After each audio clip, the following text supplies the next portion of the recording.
प्रेम से बोलिए सतगुरु साहिब जी की जय हो। सतनाम साहिब, आप सभी को मेरा प्रेम भरा सतनाम साहिब। क्योंकि मनुष्य योनि ही केवल एक वो योनि है जिसमें आत्मा कर्म करती है, कर्म योनि है ये।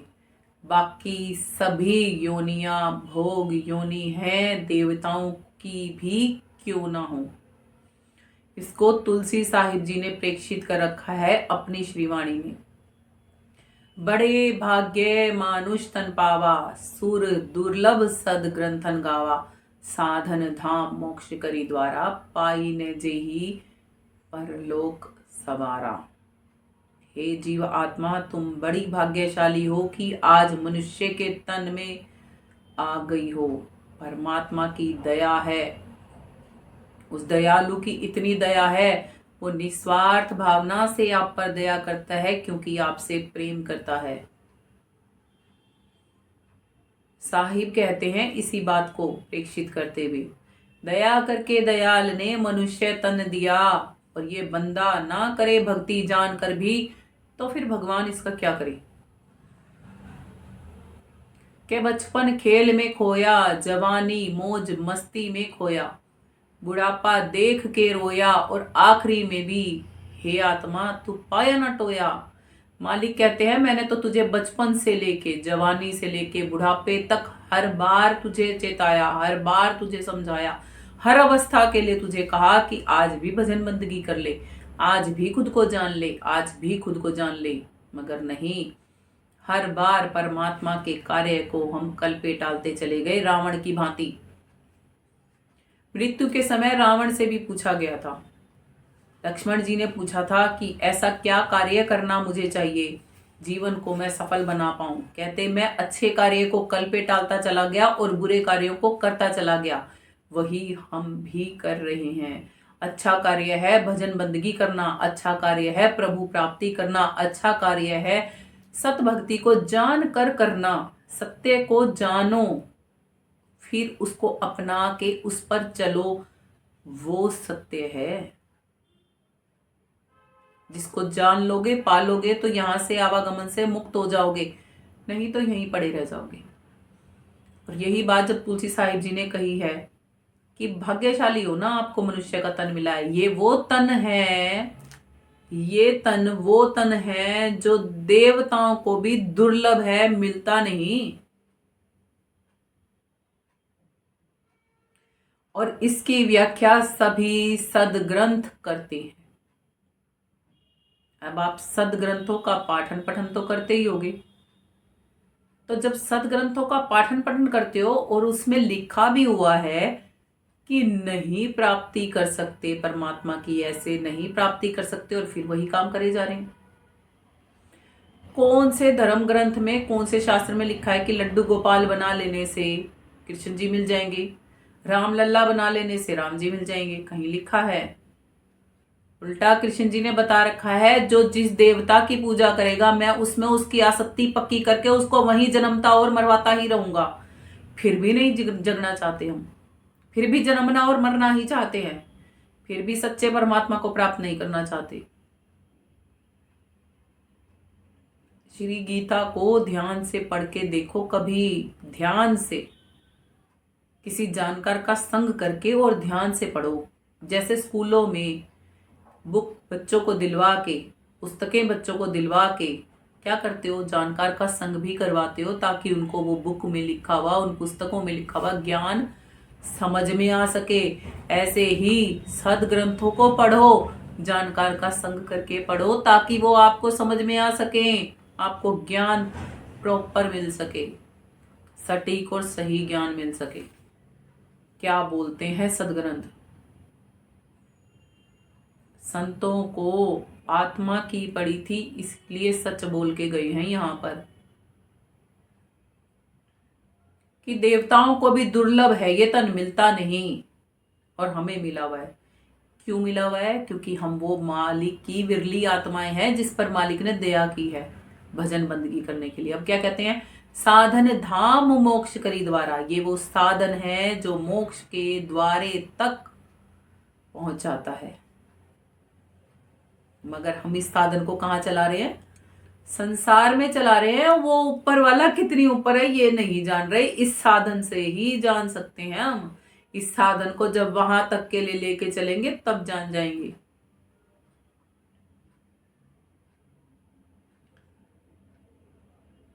और पाकर इसको जिसने परलोक नहीं सवारा, इस लोक में रह के परलोक की कमाई करनी पड़ेगी। तो कुछ नहीं सवारा, अपनी आवागमन निश्चित कर ली है उस आत्मा ने। ये आपको उत्तरकांड में वाणी मिल जाएगी, जो अभी आपको तुलसी साहिब जी की बोल के बताई है। रामचरितमानस में उत्तरकांड में आप ढूंढोगे तो मिल जाएगी। और उसके आगे का भी चैप्टर आप जब पढ़ते चले जाओगे ना, तो आपको पता चलेगा कि वाकई में ही हम क्या चीज खो रहे हैं। बस शर्त है जानकार का संग करके फिर उसको पढ़ना, ताकि समझ में आ सके। तुलसी साहिब जी कहते हैं, सुनहु तात यह अकथ कहानी, समझत बनत न जाए बखानी। कि समझोगे तो समझ में आएगी, बोलने से मात्र समझ में नहीं आएगी, पढ़ लेने मात्र से समझ में नहीं आएगी। ये वो अकथनीय कथा मैं कहने जा रहा हूं। ईश्वर अंश जीव अविनाशी,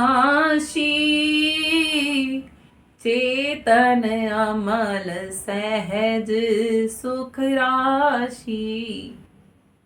कि आप ईश्वर की बनाई हुई अंश आत्मा हो। मृत्यु के समय सुना है ना, एक अंगुष्ठक जितना तन मिलता है आत्मा को, वो सूक्ष्म तन होता है आत्मा का। नाम रूप रस स्पर्श और गंध, ये मन होता है उसके साथ में ऐसा। क्योंकि वो अविनाशी आत्मा मन से भी परे जा सकती है, आनंदमयी वो आत्मा है।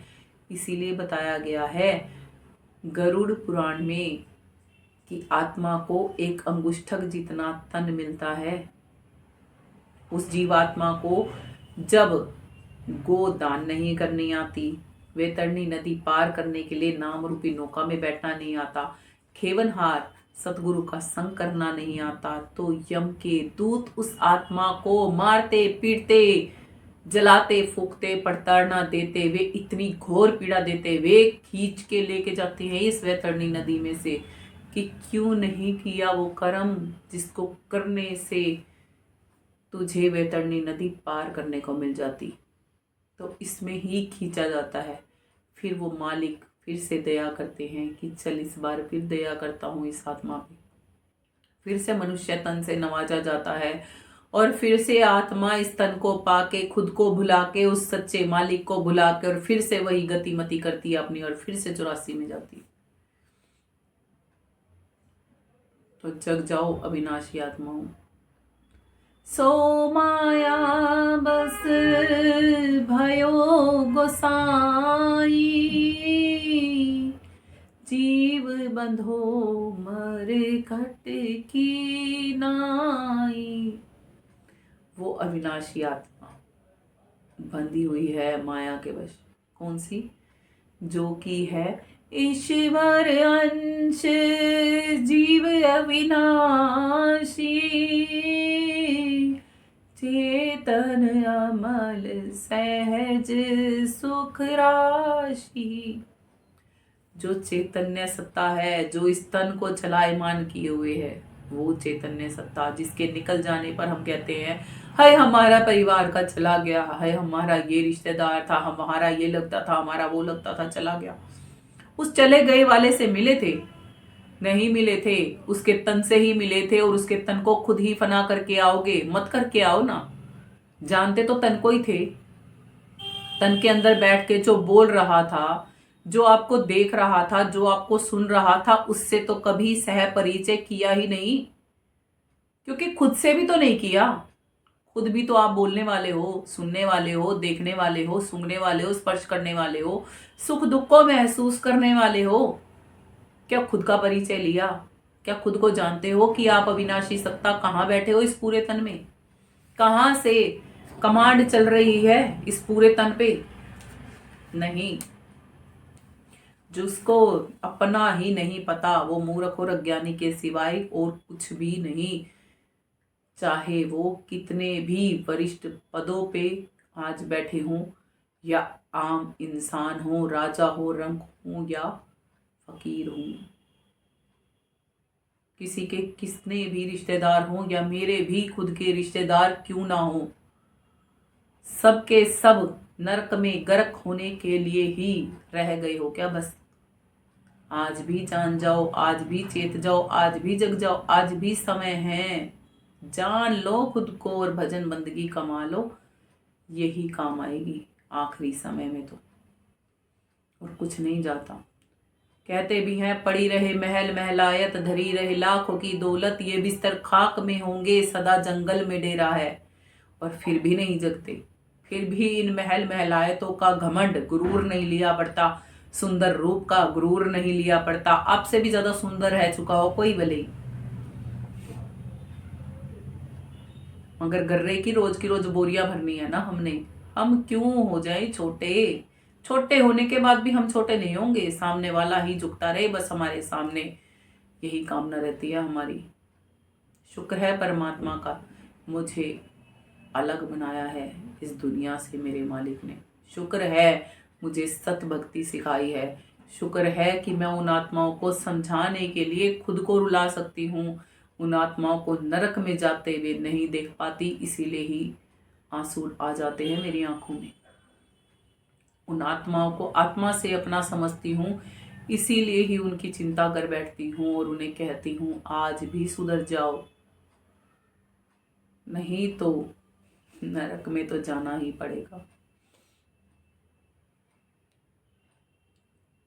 क्योंकि मैं नहीं भेजूंगी, आपके कर्म आपको स्वयं भेज देंगे। मैं कोई नहीं किसी की, मैं अपने कर्मों की अपनी सरोकार हो सकती हूँ, क्योंकि मैं अपने कर्म करने के लिए स्वतंत्र हूँ, आपके नहीं।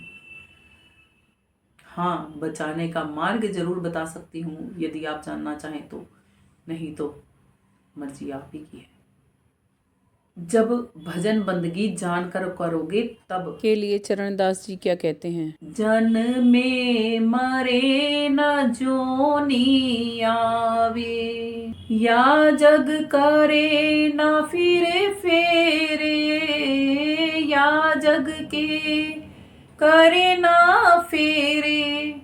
इस दुनिया में बार बार नहीं आना पड़ेगा, जन्म मरण नहीं होगा, योनियों में भी नहीं भटकना पड़ेगा, सब कुछ मिट जाएगा। कब मिटेगा? जब ऐसे सच्चे शब्द भेदी संतों की शरण ग्रहण कर लोगे तब,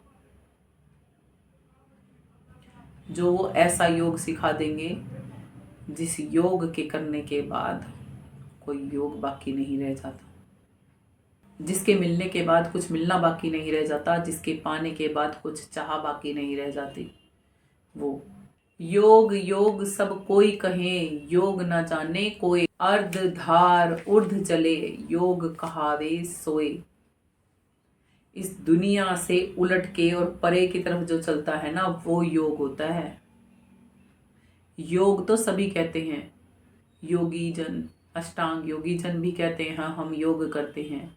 एक भगत भी कहता है मैं योग करता हूँ, एक निकट्ठू भी कहता है मैं योग करता हूँ, एक जो मंदिरों में जाते हैं ना, जो व्रत तीर्थ होम करते हैं, वो भी कहते हैं हम योग करते हैं। वो योग नहीं होते, क्योंकि साहिब कहते हैं योगी भोगी भगत बावरा, ज्ञानी फिरे निकट्टू, संसारी को चैन नहीं है जो सराय का टट्टू। योग बता रहे हैं साहिब ही, योग योग सब कोई कहें, योग ना पावे कोई, अर्ध धार ऊर्ध्व चले, योग कमावे सोए। योग कहते हैं जोड़ को, योग कहते हैं संधि, योग रहस्य के इस उपाय में ही जीव भ्रम की संधि।